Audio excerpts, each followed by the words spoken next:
Loh kula itu karena hidup dengan istri saya sama anak saya. Jadi yang ngurus anak saya sendiri. Jarang kula ngurus dalam jarang. Memang itu memang saya punya standar pakai kitab-kitab kados hikam.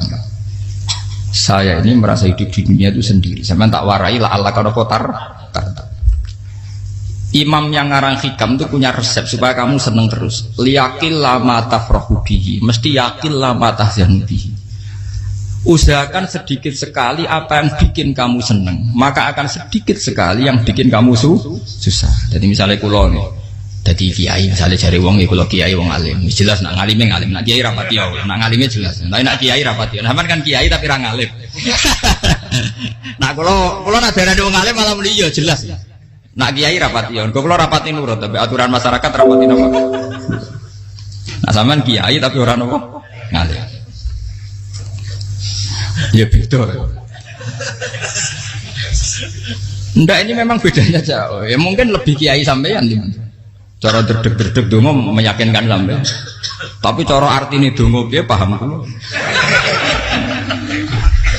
Lha boten iki nyata, sampe rasa tersinggung. Napa barang-barang napa?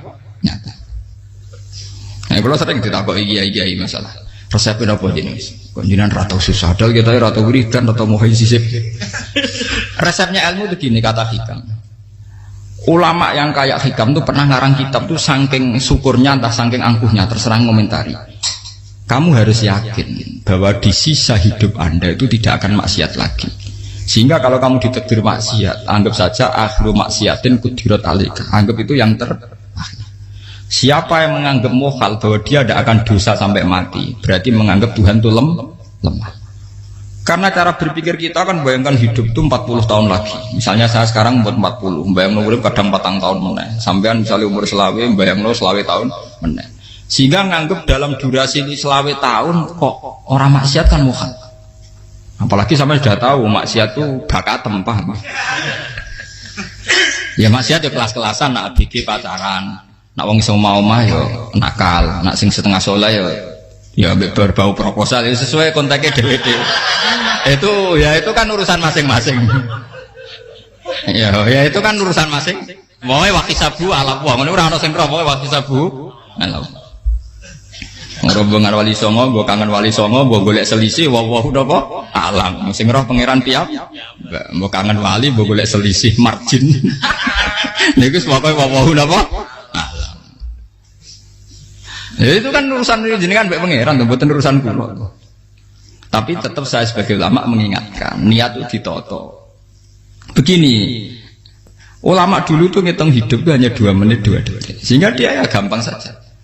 Kayak imam, kayak kanjeng Nabi itu, ya Rasulullah kenapa tidak menyediakan makan untuk besok? Loh, saya itu tidak yakin kalau hidup saya sampai besok. Ya sudah begitu cara, ya sudah tenang saja. Kalau sampean kan bayangkan hidup 4 tahun lagi, 5 tahun lagi, sehingga arah mangan ya wedi tenan. Padahal bolak-balik zaman cilik arah mangan tetap wedi. Jadi cara berpikir Nabi itu begitu. Begitu juga cara pikir sahabat, cara pikir ulama-ulama yang waras itu begitu. Loh, saya itu pernah melarat di Jogja, zaman pertama merantau. Itu kalau santri saya bilang, Gus kok tidak punya beras nih? Tapi apa yakin nak sesuk urip Pak? Kowe butuh mangan sesuk, anak sesuk ijek napa? Cara berpikir ulama itu begitu. Sehingga melihat maksiat juga gitu. Alhamdulillah aku ijek urip 1 detik, 2 detik, 2 menit. Sehingga hidup. Dan itu sudah cukup untuk lafadzkan la ilaha illallah. Makanya kata yang ngarang hikam, betapa murahnya Allah. Surga itu hanya bisa dibeli dengan 2 menit. Karena surga itu senilai la ilaha illallah. Miftahul jannah la ilaha illallah. Itu cukup 1 menit. Berarti surga itu regane mau 1 menit. Dan karena dia nganggap hidup itu 1 menit ke depan la ilaha illallah, ya sudah. Dia ngitungnya hidup itu per menit. Kalau sampean kan enggak, per 10 tahun, per 20 tahun. Sehingga kriminal betul, cara pandang sampean itu kriminal betul. Sehingga bayang kudu di duwe, kudu di bojo, nak kiai kudu di pengaruh. Lah kalau saya enggak. Saya meskipun tidak sehebat itu, tapi mewarisi keilmuan mereka. Jadi misalnya saya jadi ulama itu bayang dong, di santri musito Islam pokoknya ke Ahmadiyah ya gitu saja. Ya pokoknya ya sudah gitu. Orang bayang lo santri yang kelambinan takwa khusyuk salam tempel, demen gelo, demen apa? Lo tanyakan santri-santri saya itu mungkin belum pernah nyuruh istri saya bikin kopi. Bisa dihitung. Karena saya itu sederhana saja. Misalnya saya pergi dari Jogja, ini yang nyata salah. Bayang lo Jogja gue semaca gawekno kopi, bukakno lawang malah kecewa. Seperti umumnya orang kan gitu. Semerantau ada gak bojoku nyuambut, digawekno kopi, digodhogno banyu hangat teman, bareng teko bojone wangep kukur-kukur. Karena tarifnya dia ideal, maka mudah kecewa kalau itu tidak terjadi. Nak kula mboten, sebayangno kaya Jogja, bojoku cek utuh Islam, nak salat 5 bulan ya sudah gitu. Pakai standar-standar yang minimalis. Saya dari rumah bangun sampai ngaji ya, pokoknya melek, terus ya sudah nak sholat demadem nopo, mulanya sudah gitu. Andai kan saya pakai standar maksimal, maka akan mudah kecewa. Rasulullah juga begitu. Rasulullah itu ngadepi Sayyidah Aisyah, itu ya begitu, ngadepi Hasan Husain. Sehingga tidak ada cerita Nabi mudah kecewa, betul. Karena Nabi bayangkan anak istrinya itu ya minimalis sekali, urusan dunia loh maksudnya minimalis sekali. Misalnya Nabi pagi-pagi tanya, ya Aisyah apa ada sarapan? Enggak ya Rasulullah, ya idzan asumu kan itu saya puasa. Kalau sampean usul-usul lah digekno kopi wong wedok opo, itu kan repot. Muni-muni itibak sunnah Rasul tapi enggak pernah sampean mendekati sunnah napa Rasul. Sehingga ya tenang saja Nabi. Saya tuh alhamdulillah bisa niru dalam gitu-gitu tuh bisa. Makanya ini kiai muda paling jauh. Banyak kiai-kiai yang sepuh itu kalau urusan gitu konsultasi sama saya. Gus resep apa kain? Ini kula resep era dekarep. Juga saya tidak pernah bayangkan apa tanggaku seneng aku atau orang ngaji aku kecewa itu tidak pernah bayangkan. Sampai itu kan makhluk, tidak penting. Kecewa tidak kecewa itu tidak benar. Saya itu orang alim, ngerti ini warido kamat lubi, ora warido kum. Yang tak gulai ridane pengiran, ridane sing ngaji, ridane konsumen. Itu apa makhluk tidak penting. Itu harus dilatih. Harus apa? Sehingga orang itu kalau biasa sholat, maksudnya biasa takluk be Allah, mesti la Allah katardo, mesti gampang puas. Karena dia iktifak ngalap cukup be Allah Subhanahu wa ta'ala. Saya sebagai manusia juga sering ditangisi istri. Misalnya saya sering ke Jogja sendirian. Nah ninggalan apa? Ninggalan ibu milih pengiran. Misalnya mati ninggalan ya paling aku mau ngapain nih suara. Paling uang nangis gue kegiatan. Bukan apa. Ingin saya bahwa konstitusi ulama itu masih iktimat Allah. Kalau kita kan enggak. Cara berpikir kita ngaji itu ideal sing ono podium, sing ngaji kelaminan takwa kabeh, ketunan kaji kabeh, diluk kabeh. Kita akan pakai standar-standar yang dengan asumsi kita. Padahal Nabi di zaman sugeng al iman hahuna wa yusiru ila qalbihi sadrihi salah. Iman itu urusan hati. Komitmen sampean be Allah Subhanahu wa taala. Nah ini resepnya. Makanya kata hikam liyakillah mata frohubi, mesti yakinlah mata syanubi. Sedikitlah kamu gembira dengan satu hal, nanti akan sedikit kamu yang kecewa. Artinya misalnya kados kula sebagai ulama seneng kula nu kok ijek iman. Ya nggak kayak wong awam. Ya sudah gitu. Jadi misalnya suatu saat kula jatuh, yang ngaji saya gak seneng jadi kupeding. Wong sing seneng kula bubar kabeh. Kula ora susah, miskola darah bener. Gus saiki jenengan ora sing seneng. Ya tenang saja. Sing ora seneng ya makhluk ora jelas. Dan status mereka tetap layaduru walayang. Ini harus dilatih. Sehingga Nabi itu ya meskipun beliau itu perang, sahabatnya meninggal ya tenang saja. Nabi cara berpikir yang meninggal mereka mati syahid, yang masih hidup dianggap berpotensi melakukan kebaikan. Sama tak warai resep-resep dari Rasulullah Shallallahu Alaihi Wasallam. Saya ini sebetulnya memaksa, menjelaskan ini maksa, karena saya inginnya jadi ulama yang kayak umumnya orang, tidak ideal amat. Tapi kan saya ditakdir ilmunya itu ideal, jadi terpaksa saya jelaskan. Tapi kalau perilaku saya tidak akan ideal. Soalnya ngawur, saake mari gufuri pengiran nganggur bolak-balik cerita. Ada seorang wali, karena dia wali itu doa di multazam, ya Allah saya ini minta satu hal. Karena dia wali maka tidak minta uang, tidak minta jabatan, minta engkau takdir saya tidak pernah maksiat. Itu kan bagus sekali, minta doa ditakdir gak maksiat kan ada. Dari pengiran malah jabe. Fa'ena ada ukufran. Karena tahu maksiat malah sifat ghafurku tak ada kok endi. Gamane pengiran kan sifat ghafurku rak nganggur. Malah tidak ada orang selain Nabi kecuali ditakdir tahu maksiat. Dan sifat ghafuri pengiran efektif. Paham apa? Lara sampean kan ghafure kok nggo kabeh. Dadi karek sajidul iqab. Karena maksiate sampean sering. Jadi sifat ghafure wis berlaku aktif. Saya karek nunggu sifat sajidul iqab. Paham ya? Itu beda dengan wali-wali. Sifat sajidul iqab mau aktif mereka tidak punya dosa. Malah pangeran bingung dah kok sifat ghafure. Apa tak dakoki ghafur ora tau dosa. Didakoki sadidil kok gak tau maksiat. Jadi pangeran malah sing bingung. Nak kowe ora tau maksiat ghafur kok tak dakoki. Kok ora tau maksiat, wong iku ora tau apa? Didakoki sadidil kok gak mungkin atau maksiat. Lah pangeran ape dakok ghafur kan syaratnya dosa sik. Sampeyan kan walian. Ghafure wis dientekno. Keseringan kepake, paham ya? Karek nopo? Karek sadidil ikom. Ya itu memang standar Tuhan. Semua Quran itu kalau nyeritakan gitu. Nabi ibadi anni anal ghafurur rahim. Kaulaku ceritani aku ghafurur rahim, tapi yo ceritani wa anna adabi wal adabul alim. Jadi Nabi ibadi anni anal ghafurur rahim wa anna adabi wal adabul alim. Kalau Nabi Ibrahim, Nabi Muhammad inna rabbaka lasari'ul iqab. Pangeran cepat nyiksane, tapi wa innahu laghafurur. Jadi dua sifat ini pasti aktif.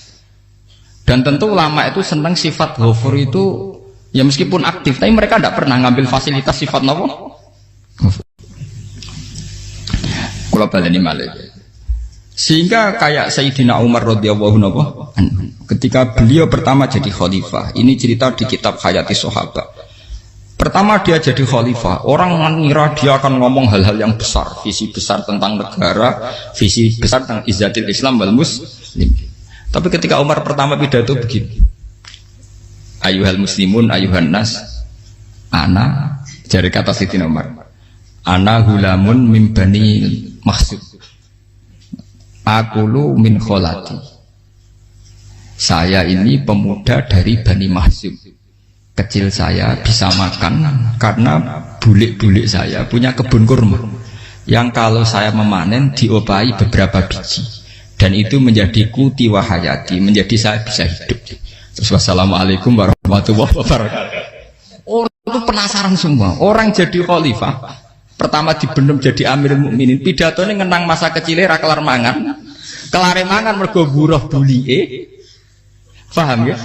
Ngondoh kurma terus dikai tamarotin, beberapa kurma sing dadekno iso, dan itu saya pakai sampai ketemu Allah Subhanahu wa taala saya pakai. Misalnya sekarang saya mulya, misalnya kalau dibilang mulya ya ana sing nyucup, ana sing husnudzon, ana sing hormat, macam-macam sawangane. Itu bodoh sekali kalau saya menikmati itu, bodoh sekali. Paling banter nikmati dicucup dihormati itu apa? Tapi kalau nikmatnya bisa makan saat itu tuh nyawa. SBY jadi presiden prestasi, Gus Dur jadi presiden prestasi, tapi umpama presiden tetap mangan. Prestasi tertinggi adalah bisa makan selisat dirumki gojogonyo. Makanya Umar mengingatkan, sebetulnya nikmat tertinggi saya itu tidak saat saya jadi khalifah, saat itu kok aku iso mangan, cara gak aku mati. Paham ya? Jadi itu luar biasa. Kita ini kan menjadi angkuh karena ngitung nikmat itu yang besar-besar, punya prestasi, punya. Kalau saya enggak ngitung nikmat itu kelar mangan gak mati, kan gampang. Sehingga saya tidak mudah kecewa karena tarifnya minimalis, gak gampang apa? Jadi misalnya kalau kapan-kapan kok berhubung, Gus ini Tuhan rasanya jangan ngeten-ngeten. Oh makhluk itu ya gak apa-apa. Kalau di status kiai kan seakan-akan ngomongnya sakral, seakan-akan mandi. Tapi nak tak status, oh makhluk itu ngomong ngono ya sudah kan. Menjadi kan distatuskan sebagai apa? Makhluk. Tentu makhluk statusnya la yadurru wala yanfa. Di sini ini penting. Orang-orang ahli tauhid tentu tidak punya kesusahan. Innalladzina qalu rabbuna wa tsummas taqamu. Itu mesti tidak ada kesusahan sama sekali. Misalnya ulama-ulama dulu mau mati, ya tenang saja. Mati kedua itu mati paling menantang ya, menyenangkan sekali. Karena mati yang seru itu mati zaman Al-Adam. Misalnya saya kelahiran tahun 70. Tahun 40-50 kan belum ada saya. Itu mati yang sejati karena Al-Adam. Kenapa? Al-Adam tidak ada. Mati yang nanti itu mati yang petualangan karena saya mati setelah menyaksikan kekuasaan Allah, setelah husnudzon sama Allah, sehingga mati yang menuruti kerinduan akan ketemu sang kekasih. Makanya Jalaluddin Ar-Rumi ketika mau meninggal dan orang-orang muridnya nangis, dia marah-marah. Hei murid-muridku, betapa bodohnya engkau.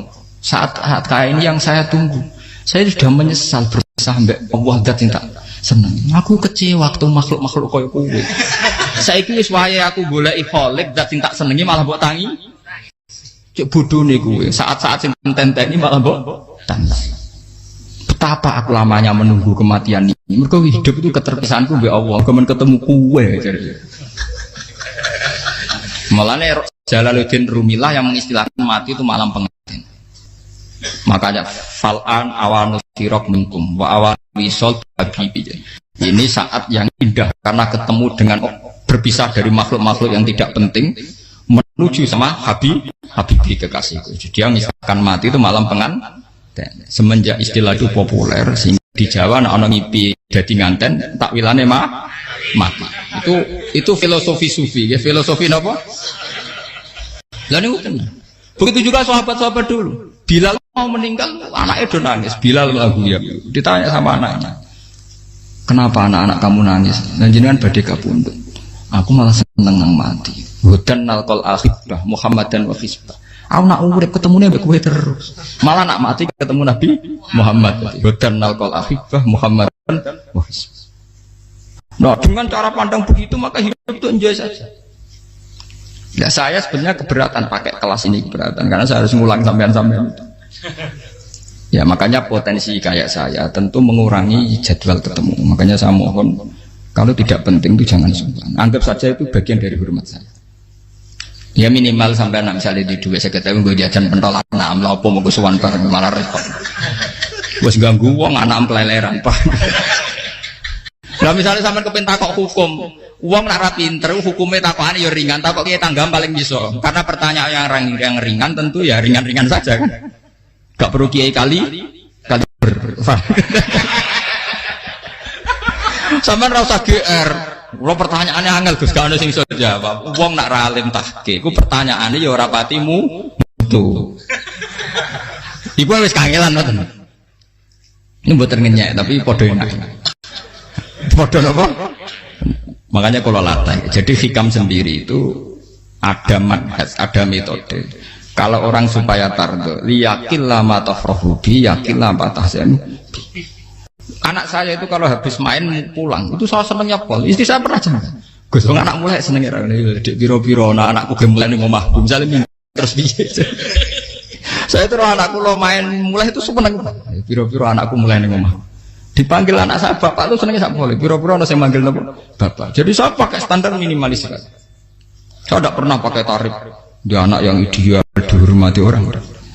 Sebenarnya anakku sujud nih pangeran, ngerti pentingnya mau tasbih, makanya anak saya tak namakan tasbih semua. Itu ya sudah selesai.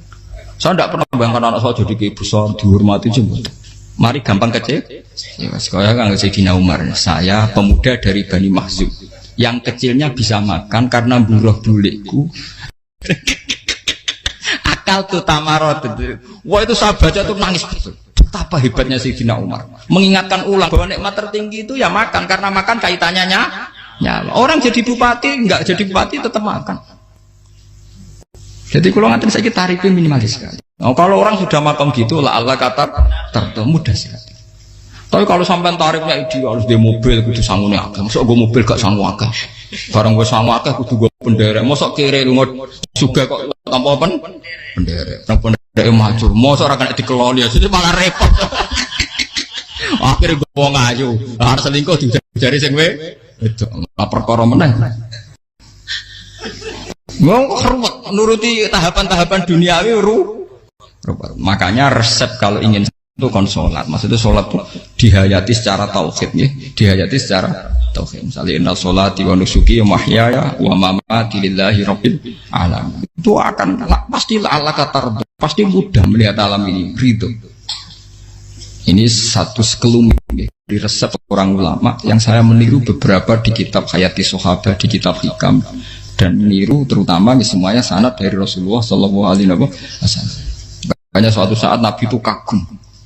Abdullah bin Mas'ud itu jalan dan dikawal oleh beberapa malaikat. Terus Nabi itu heran. Ya kenapa itu selalu mengawal kamu? Kata Abdullah bin Mas'ud, ya Rasulullah, inilah akhtu khutwatan illa wa azunnu alla akhtu wa ukhra wa ma aqaltu luqmatan illa wa azunnu alla alqamu ukhra. Saya itu tidak pernah melangkah kecuali saya tidak pernah yakin apa betul saya bisa melangkah lagi. Jadi perlangkahnya itu dia iktimat Allah. Dan saya tidak pernah mengunyah satu kunyahan kecuali saya tidak yakin apa betul saya bisa mengunyah lagi. Setiap kunyahnya tetap semuanya ada bismillah, semua itu atas nama pertolongan kata Rasulullah. Orang kakak andikan saya ada nabi terakhir itu jadi nabi. Jadi kemana? Makanya dulu Nabi itu sering ngendikan, adekan orang-orang kayak gitu itu ada nubuah, tentu mereka punya derajat nopo nubuah. Jadi tidak jadi Nabi tapi punya derajat nopo nubuah. Lah orang yang cara berpikir gitu tentu tidak khawatir apa yang hilang dari dirinya, karena dia berkontrak dengan Tuhan hanya per menit per detik. Jika mempunyai resep al-mu'min yusiru sana Allah ayakuna li nafsi zakiron. Seorang mukmin yang sejati tentu kontaknya dengan Allah Subhanahu wa taala dan dia tidak pernah ingat dirinya sendiri. Kayak sampean pas umat tapi'il, Allahu akbar, Allah maha besar, subhanak. Selalu ana wong ngrasani termasuk lali utange barang iku. Tapi yang jelas kan menjadi enjoy dengan dirinya sendiri. Paham ya? Menjadi enjoy dengan dirinya. Karena dia tidak sering punya kontrak dengan makhluk. Nah ini maksudnya Allah kamu. Janganlah Allah kata kamu pandang. Apa nak sholat terus kabul kajati. Apa nak sholat terus untuk duit ya ber. Karena cara pikir iso aja nak duit ya. Duit ya. Dan ini resep ya. Dan resep ini dari ulama-ulama yang istinad ila Rasulullah Shallallahu Alaihi Wasallam. Karena kalau Nabi itu memang cara pandang. Aisyah itu pernah ditanya. Ya Aisyah, saya ini ingin makan. Apa daging yang dari sahabat ini masih? Wah ya Rasulullah sudah habis karena tak kasihkan tetangga. Itu Nabi tidak marah-marah, malah bilang, kamu benar Aisyah. Biru yang kamu kasihkan tuh yang masih. Kau nak daging dipangan dewe kadang nuruti nafsu. Nak dikekno wong sudah kau nuruti perintahnya pengen. Jadi kanjeng Nabi beneran Aisyah. Daging ijek. Mau kalau nanti yang malah ijek. Sing bogo sudah kau malah sing ijek. Cara berpikir Nabi itu begitu. Tapi tahu-tahu disederhanakan sunnah Nabi serbanan. Lah itu kan ya memang itu bagian dari sunnah Nabi, tapi sunnah seharga 10.000. Paham ya? Ya monggo mawon nak sampean sunnah Nabi serbanan gitu, tapi itu sunnah yang bisa dibeli dengan murah. Hakikatnya sunnah Nabi itu rata-rata bentuknya perilaku, napa? Zaman delok dawuh Aisyah tengene tiba berjanji kana khuluquhul Qur'an wa shimatuhul ghufran yansahu lil insan wa yafsahu fil ihsan wa ya'fu 'anil dzambi idza kana fi haqqihi wa sababi. Kana khuluquhul Qur'an, nabi ku akhlak dasare wis kaya Quran plek. Urusane akhlak. Wa shimatuhul ghufran, ciri utama sifatnya nabi gampang nyepuro. Yansahu lil insan. Dan nabi punya niat baik pada seluruh manusia. Wayafsahu fil ihsan, sering melakukan ihsan.